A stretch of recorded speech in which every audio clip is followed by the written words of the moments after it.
ଭିଡ଼ିଓଟି ଥିଲା ଡିସେମ୍ବର 15 ଯେଉଁଟାକି ମୋର ଥିଲା ଆନିଭର୍ସରୀ। ସେଦିନ ସକାଳୁ ସକାଳୁ ଯେହେତୁ ଦିନଖିଆ ରଖିଦେଇଥିଲି, ସମସ୍ତେ ସକାଳୁ ସକାଳୁ ସବୁ ପରିବା କଟାକଟି ରୋଷେଇବାସ ଯାହା ଯେମିତି ସବୁ ଲାଗି ଯାଇଥିଲେ। ଦିନ ଖାଇବା ଥିଲା ନା, ତ ସମସ୍ତେ ମିଳିମିଶିକିନା ଜଲ୍ଦି ଜଲ୍ଦି ଚେଷ୍ଟା କରୁଥିଲେ କେମିତି ସବୁ ହେଇଯାଉ। ଏଠି ଆମର ଡାଲି ଅଲରେଡ଼ି ଫୁଟିଗଲାଣି, କୁନି ବୋଉଙ୍କ ସାଙ୍ଗ ରୋଷେଇ କରୁଥିଲେ ତ ଦେଖିପାରୁଥିବେ। ଆଉ ମୁଁ ସେ ଭିତରେ ପଳେଇଥିଲି ଟିକେ ସଜ ହେବା ପାଇଁ। ମୋତେ ଯେହେତୁ ସେଦିନ କିଛି କାମ କରିବାକୁ ମନା କରିଥିଲେ, ତ ମୁଁ ପଳେଇଥିଲି ଟିକେ ସଜ ହେବାକୁ। ଏଇଟା ମୋ କଲୋନୀ ଶାଢ଼ୀ, ତ ଏଇଟା ମୋତେ କଲୋନୀ ତରଫରୁ ଗିଫ୍ଟ ମିଳିଥିଲା। ତ ଦେଖିପାରୁଥିବେ ଆପଣମାନେ, ଖାଇବା ପିଇବା ବି ଦିନରେ ଯାହା ଯେମିତି ସବୁ ସରି ସାରିଲା ପରେ, ତ ଏଇଟା କେକ୍ କଟିଂ ହେଇଥିଲା।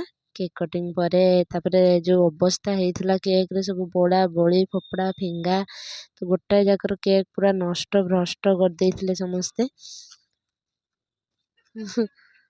ତ କଲୋନୀ ଶାଢ଼ୀ ଏଇଟା ଦେଖନ୍ତୁ କେତେ ସୁନ୍ଦର ହେଲା। ତାପରେ ଷ୍ଟାର୍ଟ ହେଲା ସନ୍ଧ୍ୟାରେ ଅସଲି ପ୍ରିପାରେସନ୍, ଯେଉଁଟାକି ମୋତେ ସରପ୍ରାଇଜ୍ ମିଳିଥିଲା।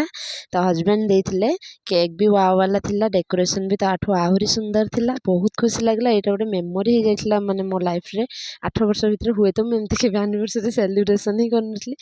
ବହୁତ ଖୁସି ଲାଗିଥିଲା। ଖାଇବା ବି ରୁଟି ପନିର ଫନିର ହେଇଥିଲା। ୟାଙ୍କ ସାଙ୍ଗ ଆସିଥିଲେ, ମୋ ସାଙ୍ଗ ବି ଆସିଥିଲେ। ତାପରେ ଷ୍ଟାର୍ଟ ହେଇଥିଲା କପୁଲ୍ ଡ୍ୟାନ୍ସ, ଯେଉଁଟାକି ମୁଁ ଆପଣମାନଙ୍କୁ ପାର୍ଟ ପାର୍ଟ କରିକି ସବୁ ଗୋଟେ ଗୋଟେ ଦେଉଛି। ଆପଣମାନଙ୍କର ବହୁତ ସାରା ରିକ୍ୱେଷ୍ଟ ରହିଯାଉଛି, ତ ମୁଁ ପାର୍ଟ ପାର୍ଟ କରିକି ଦେଉଛି। ରହୁଛି। ଜୟ ଜଗନ୍ନାଥ। କେମିତି ଲାଗିଲା ନିଶ୍ଚିତ କହିବେ।